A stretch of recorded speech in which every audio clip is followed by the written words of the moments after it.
जाती है। महासचिव जी, प्रश्न सूची व आज का एजेंडा सभासदों में बांटा जाए। जी अध्यक्ष महोदय, प्रश्न सूची का आज का एजेंडा सभासदों में बांटा जा चुका है। अब प्रश्न काल आरंभ होता है। प्रश्न संख्या 201 सुश्री आरजू। माननीय अध्यक्ष महोदय, देशवासी आज सांसों के अधिकार से वंचित है। स्मोक के घने पर्दे में उनकी दिनचर्या जकड़ी हुई है। आर्थिक गतिविधियां धीमी हैं। स्कूल बंद है। अस्पतालों में श्वसन रोगियों की कतारें लंबी है। राष्ट्रीय राजधानी श्रम संकटग्रस्त है। हाल ही के दिनों में दिल्ली व पूरे एनसीआर का एक युवाई कई घंटों के लिए 300 से 600 की दहलीज पार कर चुका है, जो न केवल असहनीय है बल्कि जीवन विरोधी भी है। इसलिए माननीय महोदय, विपक्ष इस सरकार से कुछ प्रश्न पूछता है तथा संबंधित मंत्रालय से अपेक्षा करता है कि प्रत्येक प्रश्न का विस्तृत, लिखित तथा समयबद्ध उत्तर प्रस्तुत करे। पहला, क्या सरकार मानती है कि दिल्ली एनसीआर में एक यूआई ऊंचाइयां केवल मौसमी अस्थायी घटना है या देश की व्यापी नीति विफलता का परिचायक है? दूसरा, क्या सरकार के पास राष्ट्रीय स्तर पर एक स्मैकिंग डैशबोर्ड है जो जनता को सही एक यूआई स्वास्थ्य हॉटस्पॉट दिखाता है?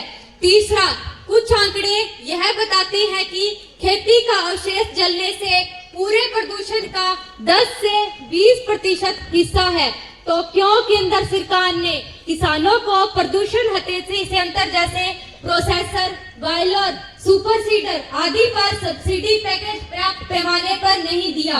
इसलिए माननीय महोदय, जब बच्चों की सांसें भारी पड़े, घर के बुजुर्ग दिन रात सांस लेते समय खांसे व आह भरे, देश की गरीब जनता लचर स्वास्थ्य अवस्था में अस्पतालों के चक्कर लगाए, तब शब्द महज कागज पर नहीं चाहिए। सरकार की नीतियां और उसका विवेक कार्यान्वित होना चाहिए तथा आम जनता के जीवन से जुड़ी इस गंभीर समस्या पर तत्काल राहत दीर्घकालिक निवारण के लिए एक नेशनल एक्शन टेबल पारित किया जाए। धन्यवाद। माननीय पर्यावरण मंत्री जी।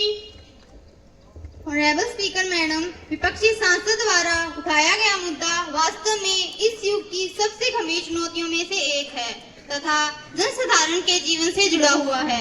इसीलिए सरकार इस मामले पर पूरी तरह अलर्ट है तथा कुछ गंभीर कदम उठा रही है।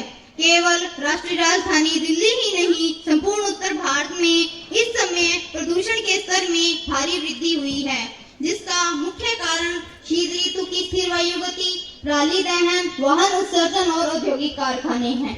और अध्यक्ष महोदय, मैं यहाँ एक बात और कहना चाहूंगी कि ये जितने प्रदूषण के कारण मैंने गिनवाए हैं, ये विपक्ष में बैठी हुई पार्टी की जब सरकार थी तो इन्होंने ही अपनी ढीली ढाली नीतियों तथा केवल सर्टिफिकेट देकर अत्यधिक प्रदूषण करने वाले इन कारणों को प्रोत्साहित किया, जिससे इन्होंने सभी प्रदूषण के नियमों की धज्जियां उड़ाई और आज जनमानस और हमारी सरकार को इस गंभीर चुनौती का सामना करना पड़ रहा है। और बड़ी शर्म की बात है कि यही लोग आज हमारी सरकार को इसके लिए जिम्मेदार बता रहे हैं। परंतु अध्यक्ष महोदय, हमारी सरकार इस मुद्दे पर हाथ धरकर बैठने वाली नहीं है तथा कुछ तुरंत परिणाम या कुछ दूरगामी परिणामों वाले कदम उठा रही है। हमारी सरकार ने हाल ही में ग्रैब के सभी चरण सक्रिय कर दिए हैं, जिसके अंतर्गत निर्माण कार्य पर रोक, डीजल के वाहनों व जनरेटर पर प्रतिबंध तथा दिल्ली सहित पड़ोसी राज्यों में 6500 से अधिक छापेमार कार्रवाइयां की गई है। इसके अतिरिक्त सीपीसीबी तथा राज्य प्रदूषण नियंत्रण बोर्डों द्वारा 24 घंटे निगरानी की जा रही है। माननीय अध्यक्ष महोदय, विभिन्न सरकारी एजेंसियों द्वारा दिए गए आंकड़े स्पष्ट बताते हैं कि देश में पिछले 3 वर्षों में औद्योगिक उत्सर्जन में 17% की कमी आई है। शहरी वायु गुणवत्ता निगरानी केंद्रों की संख्या 480 से बढ़कर 1300 से अधिक हो चुकी है। 2022 की तुलना में औसत पीएम 2.5 स्तर में 11% की गिरावट दर्ज की गई है। सरकार ने 131 शहरों में राष्ट्रीय स्वच्छ वायु कार्यक्रम के तहत 17,000 करोड़ से अधिक का बजट आवंटित किया है, ताकि 2026 तक प्रदूषण स्तर 20 से 30% तक घटाया जा सके।